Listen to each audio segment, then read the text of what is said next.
Le schéma équivalent d'un montage en régime variable.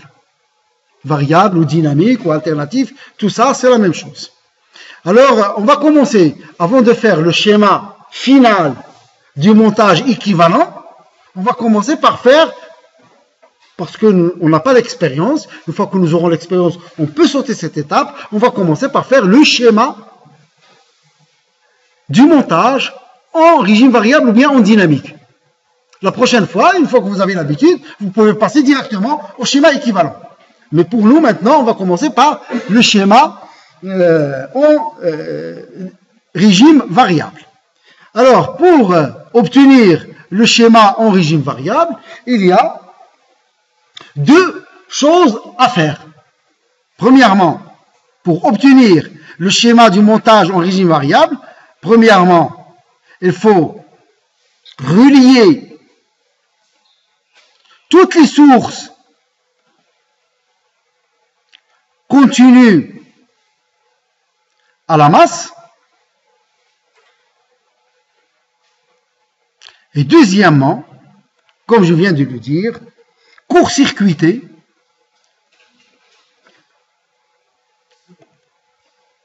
toutes les capacités. Allons-y. Donc je reprends mon montage de tout à l'heure.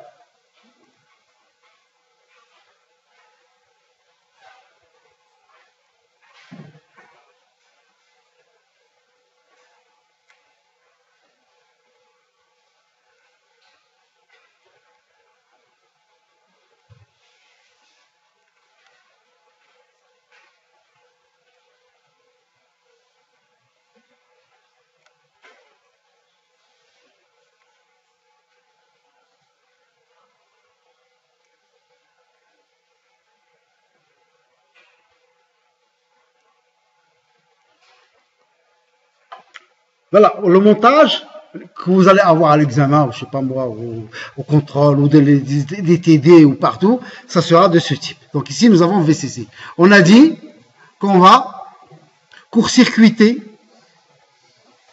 pour mettre à la masse le VCC. Ici, il n'y a qu'une seule, c'est simple. Donc, on va la mettre à la masse. D'accord? Et on va court-circuiter toutes les capacités. D'accord? Donc ici nous avons RC, R1.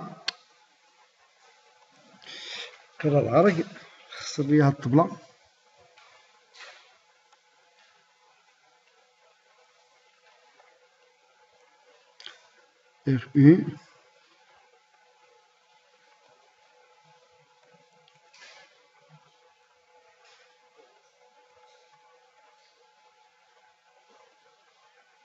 Voilà. Donc ici, nous avons la masse. Donc nous avons R1. Il est branché entre la base et la masse. On a RC qui est branché entre le collecteur et la masse. D'accord? Et nous avons C1, C2 sont en court-circuit. Et CE, il court-circuite RE. D'accord? Je vais retracer ce schéma d'une autre façon pour qu'il ressemble au schéma équivalent. C'est bon, là, je tourne la page. Bien, alors là, je vais reprendre le même schéma. Il suffit juste de reprendre l'autre schéma, mettre la masse ici. Donc, c'est simple. Et là, le même schéma, je vais le réécrire. Donc, nous retrouvons notre générateur avec sa résistance RG, E de T. Ça, c'est le schéma équivalent en dynamique. Pas équivalent, pardon.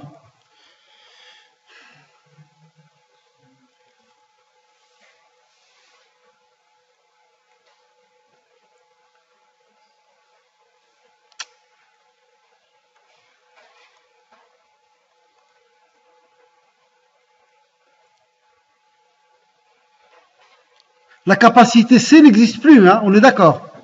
Je l'ai remplacé par un fil. La capacité CA, elle était ici, je l'ai remplacé par un fil. La résistance RE, je les remplace par un fil aussi. Parce qu'il y a la capacité CE qui est derrière. Donc la capacité de sortie, C2, il est en court-circuit. On a la résistance RU.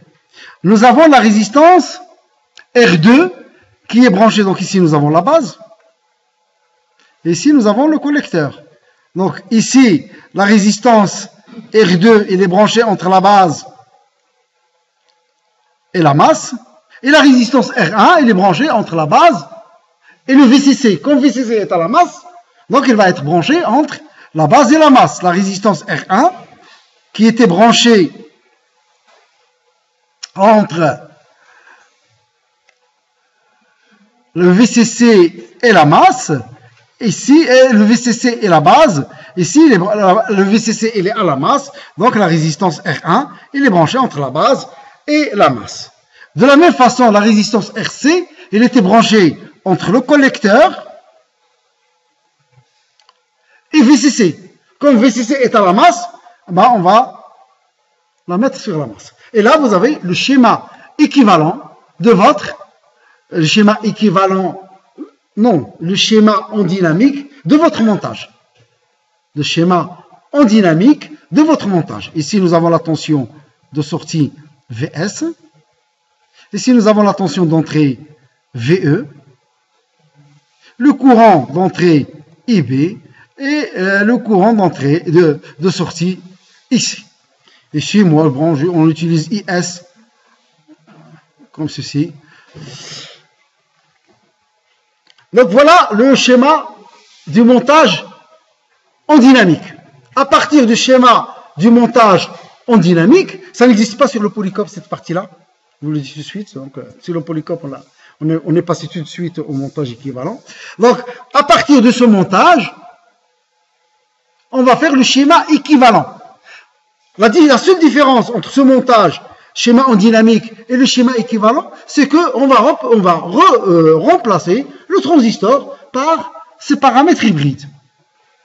Et dans ce cas particulier, ici, donc, on va commencer par, alors, conseil, chaque fois que vous voulez faire le schéma équivalent d'un montage amplificateur, commencez par mettre ou placer votre schéma équivalent du transistor. C'est la première des choses. Et après, vous faites l'habillage. D'accord? Donc, vous commencez par le schéma équivalent du transistor, et après, vous rajoutez les résistances, etc., les différents éléments. C'est ce que je vais faire maintenant. Donc, on commence par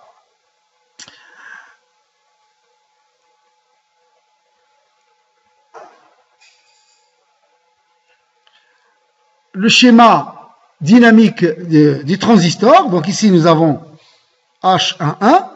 Ici, nous avons H12 VCE.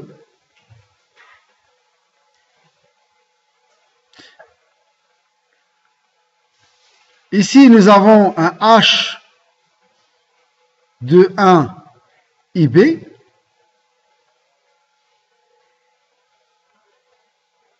Et ici, nous avons le H22. Et ici, nous avons la tension VCE. Voilà, on commence par ça. Et après, on rajoute les éléments à partir du schéma ici. Donc ici, c'est R1 en parallèle avec R2. On va l'appeler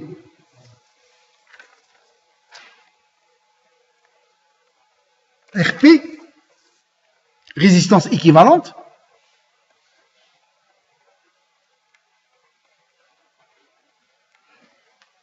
C'est cette résistance. RP, il se trouve entre la base du transistor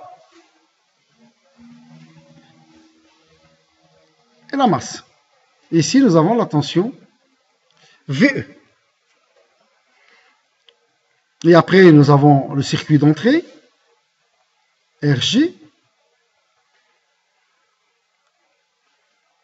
Et vous avez la tension E de T. Et le courant ici, le courant IB. Et ici, nous avons le courant qu'on appelle le courant d'entrée le courant IE.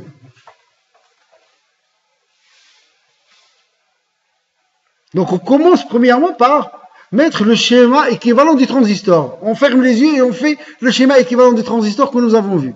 Et après on commence à faire la même chose que le schéma en dynamique.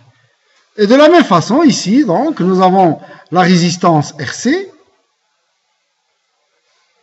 qui est là,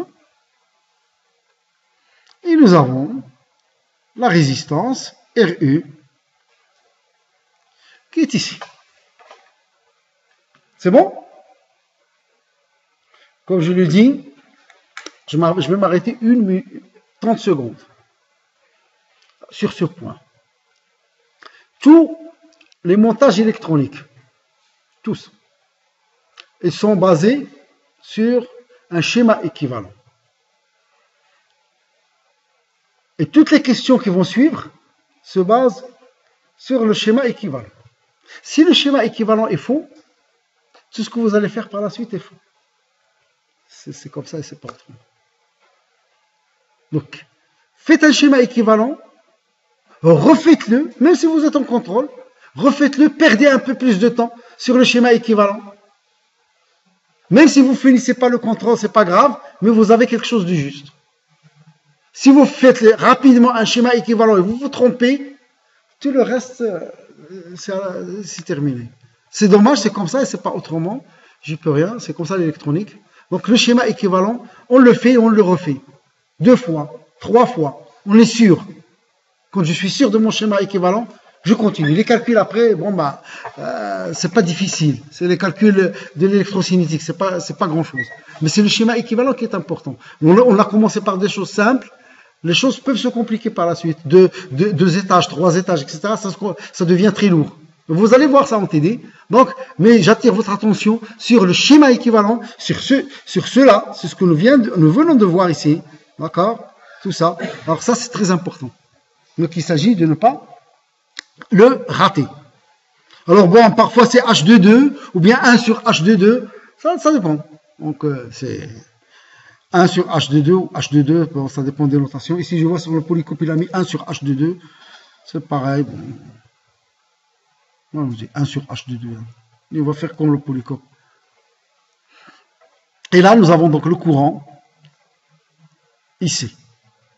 Moi, j'ai la notation du courant IS dans ce sens.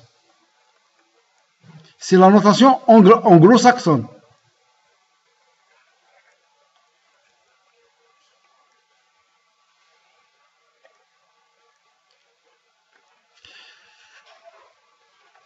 Les Anglais utilisent le courant IS dans ce sens. Les Français, ils l'utilisent dans l'autre sens. Dans le polycope, Sihsani, il a utilisé la notation française. Moi, j'utilise la notation anglaise, mais il n'y a pas de problème, tout dépend. Comme il y a juste un signe moins qui est entre les deux, mais c'est pas très important. Ici, nous avons la tension de sortie.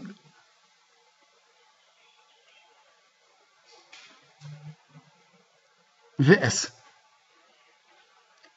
Qui, dans ce cas particulier, est égal à VCE. Dans ce cas particulier, elle est égale à VCE. La tension de sortie n'est pas toujours égale à VCE. Ici, elle est égale à VCE parce que c'est un cas très simple. Bien, ceci étant dit,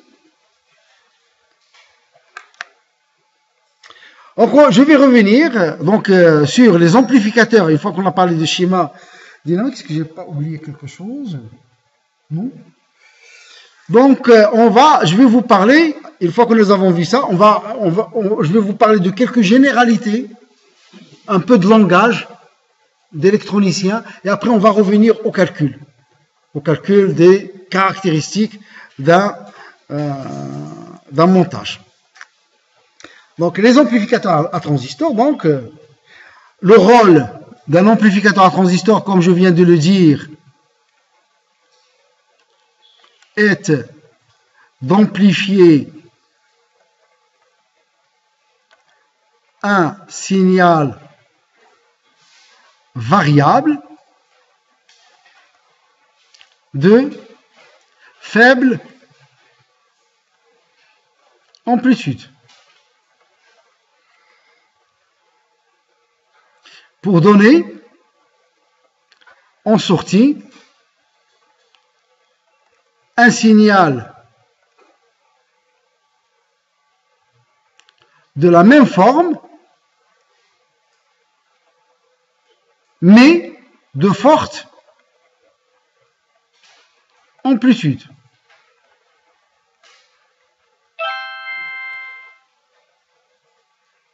Non, pas la peine.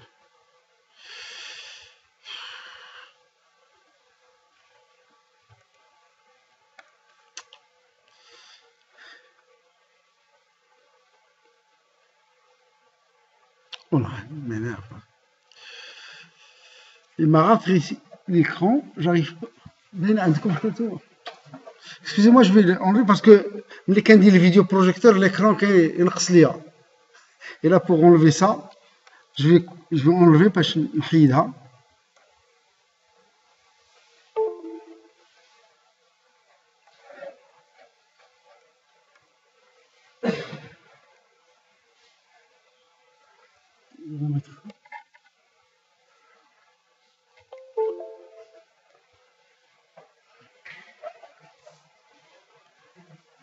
Alors, pour faire de l'amplification, on va faire certaines hypothèses.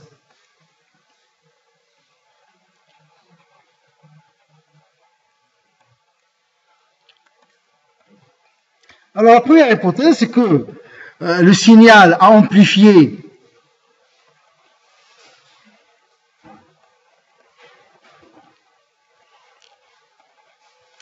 doit être de faible amplitude, ce qui va nous conduire à avoir un fonctionnement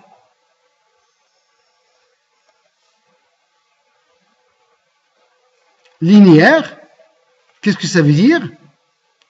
Ben, ça veut dire que la grandeur de sortie, S, est égale à une certaine constante K, E. Ça, c'est la grandeur de sortie. Et ça, c'est la grandeur d'entrée.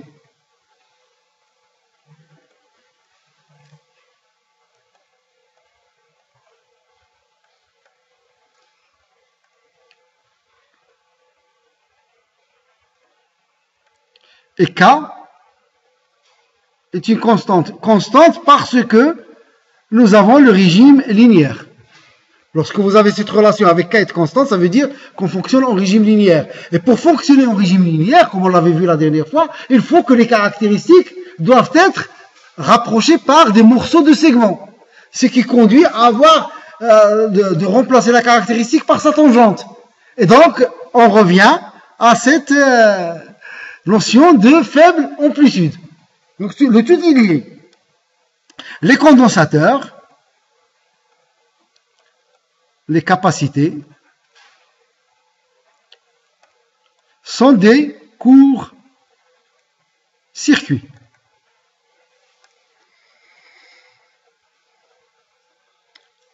En dynamique et circuit ouvert,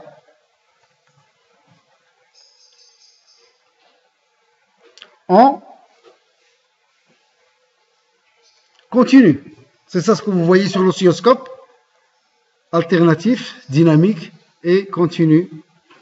Ce sont les symboles de alternatif et continu.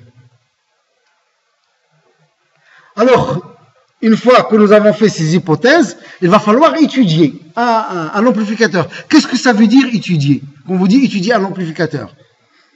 Donc l'étude de l'ampli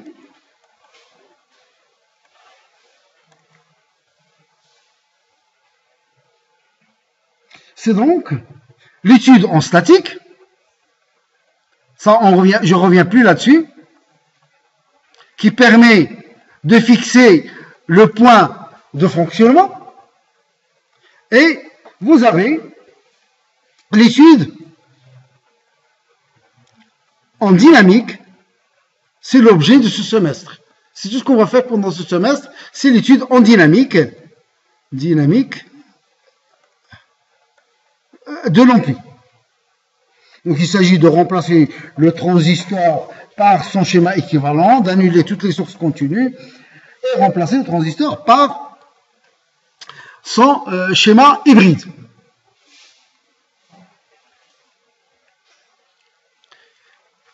Que doit-on calculer pour caractériser le montage ou l'amplificateur? Eh bien, pour caractériser l'amplificateur, on doit calculer un certain nombre de grandeurs qu'on appelle les caractéristiques fonctionnelles. Donc le schéma, et par la suite on fait un schéma équivalent. Donc c'est quoi ces caractéristiques fonctionnelles? Eh bien, ces caractéristiques fonctionnelles sont le gain en tension.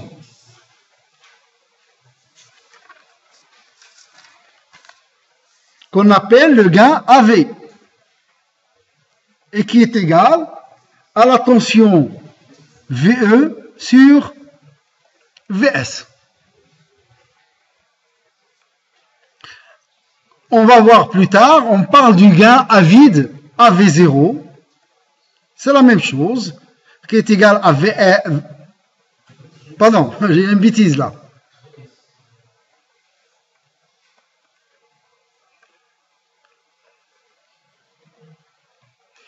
Même chose, VS sur VE avec RU.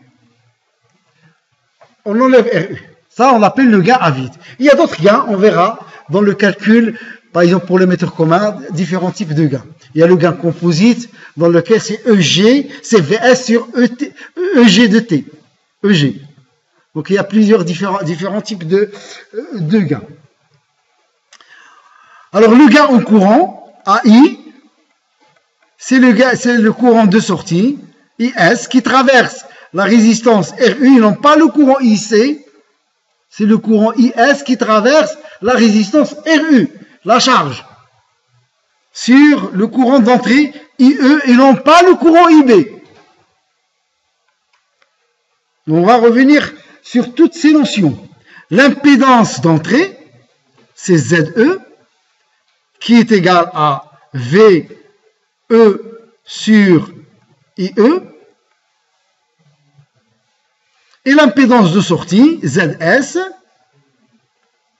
qui est égal à VS sur IS pour EG égale à 0. C'est la définition de l'impédance de sortie pour les quadripoles. On remplace la charge par une source de tension idéale qui fournit la tension VS et un courant IS, et on remplace le générateur d'entrée par un fil. Ou bien on court-circuite le générateur d'entrée. Donc je vous renvoie au polycope de TP. Et d'ailleurs, de toute façon, je vais revenir là-dessus. Lorsque on va faire un exemple de calcul de l'impédance de sortie, je vais vous écrire la définition en entier. Bien. Alors, grâce à ces caractéristiques, il est maintenant temps de donner un schéma fonctionnel, pas un schéma réel, pas un schéma équivalent. Non, un schéma fonctionnel. C'est-à-dire n'importe quel amplificateur, on peut le remplacer par ce schéma. Ceci n'est pas utile maintenant, mais lorsqu'on va utiliser et on va étudier les amplificateurs opérationnels, on aura besoin. Alors il a préféré le dire tout de suite. Donc tout de suite, on va vous donner le schéma fonctionnel. Vous n'en avez pas besoin maintenant, mais on en aura besoin dans l'avenir. Donc, alors, on remplace l'amplificateur par ses caractéristiques. Donc voilà l'amplificateur, il est là. Donc c'est cette boîte en pointillé qui est caractérisée par son impédance d'entrée ZE, auquel on applique la tension VE et qui reçoit le courant IE. Ça, c'est pour le circuit d'entrée. Pour le circuit de sortie, eh bien, on applique le théorème de Thévenin. Ici, nous avons le gain AV. Voilà la tension VE. C'est un générateur de tension qui a le même sens que VE. Et nous avons notre impédance de sortie ZS et on va vers le circuit de sortie. Ici, nous avons le circuit de sortie.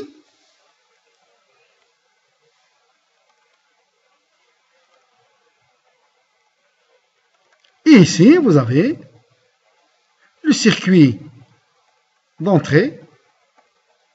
Et entre les deux, on a l'amplificateur.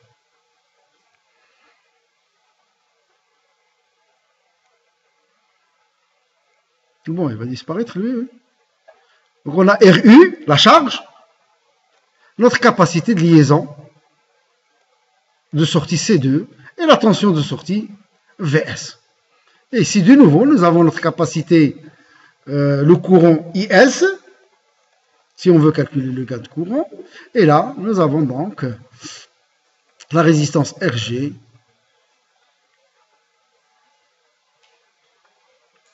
de T. La tension VE là ou là, c'est pareil.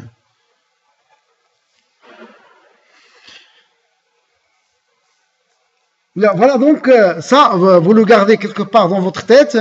Le jour où vous en aurez besoin, vous